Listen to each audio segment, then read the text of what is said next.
tous, aujourd'hui je vous retrouve pour une petite vidéo informative parce qu'il est important de connaître certains concepts. Aujourd'hui je vous propose de vous parler de l'épuisement au travail qui concerne malheureusement un très grand nombre de professionnels à l'heure actuelle. Alors souvent on entend parler du burn-out. Le burn-out est un concept de plus en plus répandu, reconnu par l'OMS, l'Organisation mondiale de la santé depuis 2019, qui n'est toutefois pas très bien compris encore par la plupart des médecins ou la plupart des professionnels et des hiérarchiques notamment.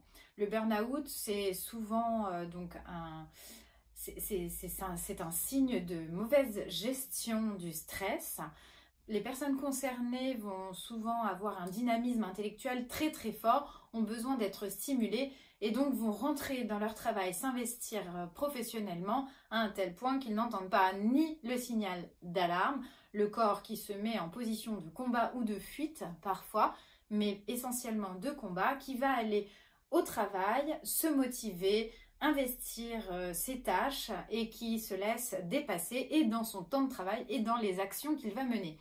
Donc après la phase d'alarme, la phase de résistance. La phase de résistance, c'est finalement le corps qui se met, lui, en condition pour continuer de travailler malgré ce stress, malgré cette pression. Et donc dans ces moments-là, on n'entend pas, on n'écoute même pas son corps qui va mal et on se laisse porter par ces journées. C'est là que commence à s'activer en fait l'épuisement donc psychologique, qui va toucher l'émotionnel en fait et qui va vous faire décompenser par la suite ce qu'on appellera l'épuisement professionnel. Et donc il y a de sévères répercussions tant sur le plan, on le disait, émotionnel, sur le plan physique aussi, à plus ou moins long terme finalement, et sur tous les plans, hein. C'est-à-dire qu'au niveau social et au niveau de la santé, vous en ressentez bien entendu les méfaits. Voilà, alors pour le burn-out, vous connaissez, c'est plutôt très bien répandu aujourd'hui, on en entend assez parler. Attention à ne pas confondre burn-out avec le bore-out et avec le brown-out. Alors le bore-out, c'est en anglais, ça signifie s'ennuyer, bore, s'ennuyer, donc c'est un manque d'intérêt, un manque cruel de satisfaction au travail, en fait une insatisfaction qui se met là, qui s'impose parce qu'il n'y a rien à faire, parce qu'il y a peu à faire. Et souvent les personnes qui ont besoin justement, qui ont un dynamisme intellectuel, qui ont besoin de se dépenser professionnellement et surtout d'être fiers d'eux-mêmes, vont ressentir à la fois une perte de sens, mais aussi cet épuisement au travail. Ce n'est pas un burn-out, c'est un bore-out. Vous ne vous brûlez pas les ailes, au contraire, vous êtes épuisé de ne rien faire.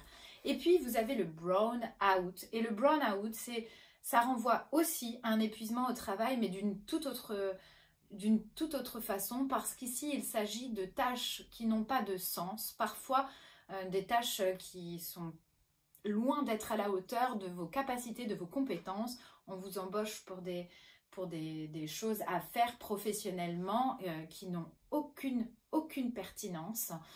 Par exemple, laver la terrasse d'un parking qui va être nettoyée par la pluie le lendemain. Ne confondons plus. Vous avez donc le burn-out, le bore-out et le brown-out. C'est important de savoir que ces trois concepts, finalement, le point commun crucial, c'est l'épuisement au travail, mais bien souvent, on va confondre le burn-out avec le bore-out, par exemple, ou avec le burn-out. Je vous invite à spécifier, à prendre conscience de ces particularités aujourd'hui pour pouvoir mieux les prévenir, mieux communiquer avec vos hiérarchiques, pour mieux changer de travail, pour adapter finalement vos besoins à une prochaine perspective, un autre cheminement, une reconversion éventuellement professionnelle, parce que si vous savez ce que vous vivez, vous saurez mieux ce que vous ne voulez plus vivre. Voilà.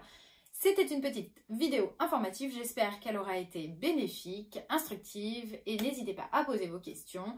Pour une prochaine vidéo plus centrée sur comment on sort de l'épuisement professionnel, n'hésitez pas à poser vos questions, à diffuser cette vidéo et à me le demander en message privé.